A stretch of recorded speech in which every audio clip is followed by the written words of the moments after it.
बुढ़नपुर तहसील क्षेत्र किसान यूनियन के मंडलाध्यक्ष देवेश सिंह उर्फ बबलू ने के प्रेस वार्ता का आयोजन, जिसमें उन्होंने किसानों की समस्या पर सरकार से सवाल किया।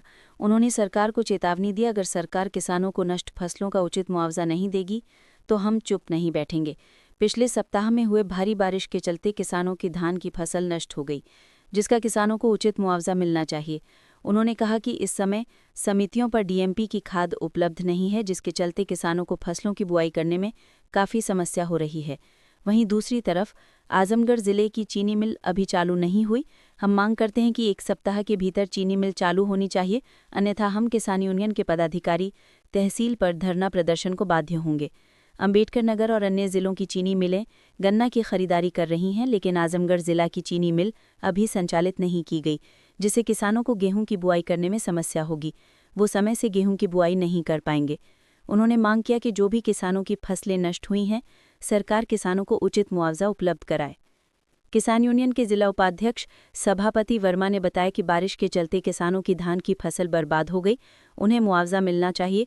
उसके साथ ही सरकार को किसानों को समय से बीज खाद उपलब्ध कराना चाहिए, जिससे किसानों को किसी भी तरह की समस्याओं का सामना न करना पड़े। जिला अध्यक्ष दारा सिंह ने बताया कि अगर सरकार किसानों की समस्या का निस्तारण नहीं करती तो हम किसान यूनियन के पदाधिकारी तहसील परिसर में विरोध प्रदर्शन करने को बाध्य होंगे।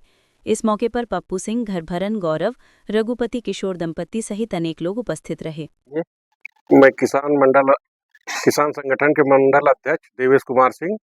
अच्छा, इस बार किसानों की फसलें पिछले सप्ताह में काफी फसलें नुकसान हुई, तो आपका हाँ, यूनियन, आपका संगठन कभी किसानों के लिए कोई मुआवजा की? क्या आपको लगता है मुआवजा की जरूरत होना चाहिए? नहीं, किसानों को मुआवजा मिलना चाहिए। पिछले 1 हफ्ते से जो चीज़ का फसलें खराब हुई हैं, और हम चाहेंगे कि उनको फसलों का उचित मुआवजा उनको दिया जाए, जो फसलें नुकसान हुई हैं।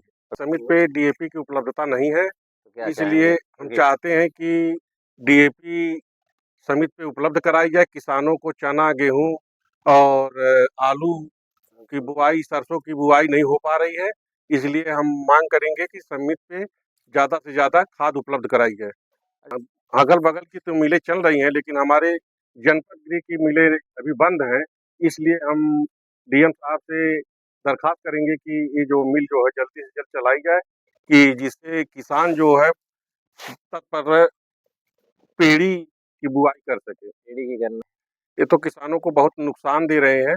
हम इसके लिए चाहेंगे कि अब तहसील पे इसको एसडीएम साहब से कह के इसको जो है पकड़वा के इनको जो है गौशाला में लिया जाए। गन्ने का मूल्य किसानों के लागत के अनुसार गन्ने का मूल्य कम है। कितना होना चाहिए आपके हिसाब इसमें गन्ने का मूल्य जो है इससे अधिक होना चाहिए, जो है से? लगभग कितना होना चाहिए? लगभग जो है इस समय जितना है उससे 100-150 रुपया और अधिक होना चाहिए। तो साढ़े यूनियन के जिला उपाध्यक्ष क्या नाम है? सभापति वर्मा। कहाँ के रहे? किसानों का बहुत बड़ा नुकसान हुआ तूफान से। हम सरकार से उम्मीद करते हैं कि उनका मुआवजा दिया जाए। डीएपी की उपलब्धता है आपके क्षेत्र में? नहीं, डीएपी बिल्कुल नहीं मिल रही। खाद की बहुत मारामारी है। लोगों को सुबह से शाम तक लाइन में लगना पड़ता है। जिले में है, डीएपी नहीं मिल पा रही है, बुआई बाधित है। और एक दुकानदार जो है वो यूरिया के साथ फाउंडेशन लगाए हुए हैं कि हमको जब तक जिंक नहीं लेंगे तब तक यूरिया नहीं देंगे। और ये वहाँ भी फाउंडेशन है, सरकारी खाद की दुकान पे भी ये फाउंडेशन है कि आप जिंक लें, हमको जिंक की जरूरत नहीं है, तो हमको जबरदस्ती मतलब किसानों का तरह तरह अनुरोध करेंगे सरकार से कि इस पे अमल किया ध्यान दिया जाए। नीलगाय है, यानी तमाम प्रकार के ये सांड हैं, ये सब खा जा रहे हैं। उसके बाद नीलगाय इतने ज्यादा हो गए हैं कि झुंड में 50-50